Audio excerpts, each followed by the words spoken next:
gentlemen, welcome back. And this is Let Me See What You Smoking, aka Jay. And we got a special interview right here. This is for my segment. I smoke, but I also do this. And my first guest in 2025 to start it off is none other than activist, cannabis dispensary owner. You can name it all. Shit. Vladimir Bautista in the building, co-founder of Happy Munkey. Thank you so much. Having me, my brother. I appreciate you. Thank you so much for being part of the show, my brother. I've been following your story for a long time. And of course, I'm from Washington Heights, and to see your come up, you know what I mean? You being Dominican, also coming from Harlem, from Uptown, Washington Heights as well. You know what I mean? It's a beautiful thing to see your dispos, to see everything. Beautiful thing, my brother. Can you tell the people who is Vladimir Bautista? Vladimir Bautista, the CEO and co-founder of Happy Munkey, Dominican from Harlem, 27 years in the cannabis game in New York, 7 years, going on 8 years since we started Happy Munkey. And, just trying to be a good example for our community and trying to do positive things out here, man. Yes, sir. What was your first experience seeing how the war on drugs impacted your community? Oh man, that's a tough one. Just seeing people on drugs everywhere, growing up in the 80s and the 90s in Harlem, and then seeing the drug dealers, like 100 of them on each block. It was just like it was normalized. Like everywhere you looked, that's what was going on. You know what I mean? So it was like they made it feel like it was normal, but it wasn't. Now looking back, When do you realize that cannabis legalization had to be about more than just business, that it had to include social justice too?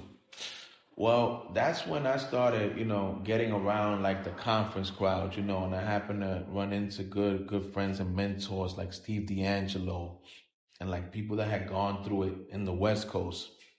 And they told me like, you got to be careful what you wish for, because if they don't do it right, you think it's going to be good, but it's going to be bad, because it's going to be nobody that looks like you, nobody that has your values, nobody from the culture involved if you don't fight for that now. Yeah, that's deep, real deep. What were some of the biggest challenges you faced trying to advocate for social equity while the legal industry was forming in New York? Well, some of the biggest issues is just raising awareness, because just like I didn't know, everybody from the culture didn't know what was coming and how bad it could get. So it was a big mission. It took a lot of energy and effort to use our platforms, our events, to make it about educating people. Like, we don't want to end up like California, Colorado, where if you got a record, you can't have a license, and people from the culture can't even participate in it. And you know what I mean? We had to do a lot of events. I had to do a lot of public speaking. We had to start the podcast. Like, we really had to put a lot of energy to get the culture and the legacy of New York to understand like how bad it could get if we didn't get step to the plate. Yes, that's deep. Yeah, that's true. Was there a moment when you felt like your voice or your work actually made a difference in the fight for the legalization? Yeah, I think one of the biggest moments that we had was when they had two bills out. It was the CRTA, which had no home grow, no lounges, no equity. And then they had the MRTA, which is what we have today. And it was looking like they were leaning towards the CRTA. And we started a petition, and we got thousands of signatures. We started sending it on social media and in person. And, there was many other groups like Normal and a bunch of other people that did stuff too. But I felt like that was our biggest thing that moved the needle the most. Because one thing is just to get people to view on social media at your events, but now when people are signing something, it helps politically really, it gets the politicians' attention. Yeah, for sure. Especially you being a minority as well, you know what I mean? How was your, the phase of you getting your license and also being being part of the community? Have you ever been incarcerated? I've been incarcerated over 22 times for cannabis, and I did time in prison for cannabis. Yeah, so you having that, knowing the struggle, how does it feel you opening two dispos now and going through all that? It was no joke. It was really tough because, I was one of the last ones to receive it. And it took a lot of patience because people were trying to test our patience. Like, round one, you didn't get it. You still happy about it? Round 2, you didn't get it. You still happy about it? And we had to continue to be like, yes, we're happy about it, because even though we don't got it, people that look like us are getting it, people that are from the culture are getting it, people that are from the legacy are getting it, and that's what we fought for. So even though we don't have it yet, that's what's happening, and we're happy about it. So it took a lot of patience to make sure that we stood on our ground on what we believed in and what we fought for, that it wasn't just about us getting a license. It was about New York being different than the rest of the country and the rest of the world. And how was the time when you first started, like, going to Albany? How did that come to that, bro? Well, it came to that because we saw that there was a lot of messed up stuff happening. They had lawsuits.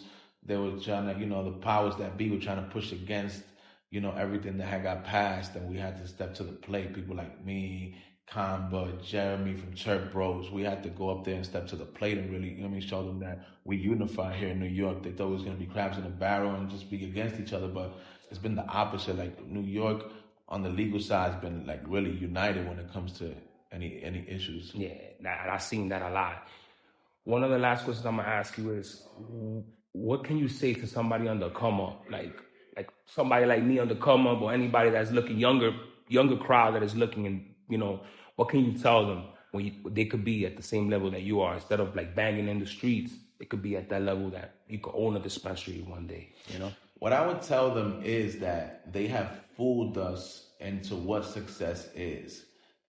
I used to think, and many think, that success is who got the most followers on social media, who has the most money in their bank account.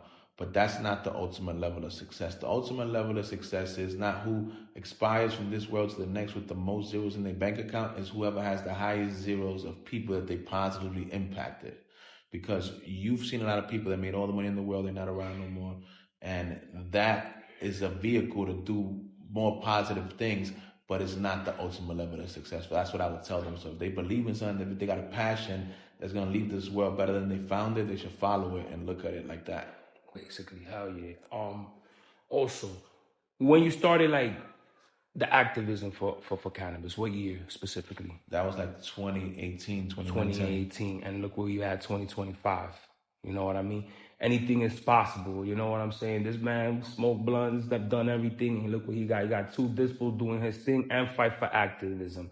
Shout out to Vladimir Bautista, my brother. Thank you so much for your time, my brother. Appreciate you. Everybody out there, keep it real, don't squeal, and life will hand you a good deal. Remember, when you follow the code, you crack the safe. Jules, you already know what it is. Just let me see what you smoking. I smoke, but I do this with Vladimir Bautista. Peace.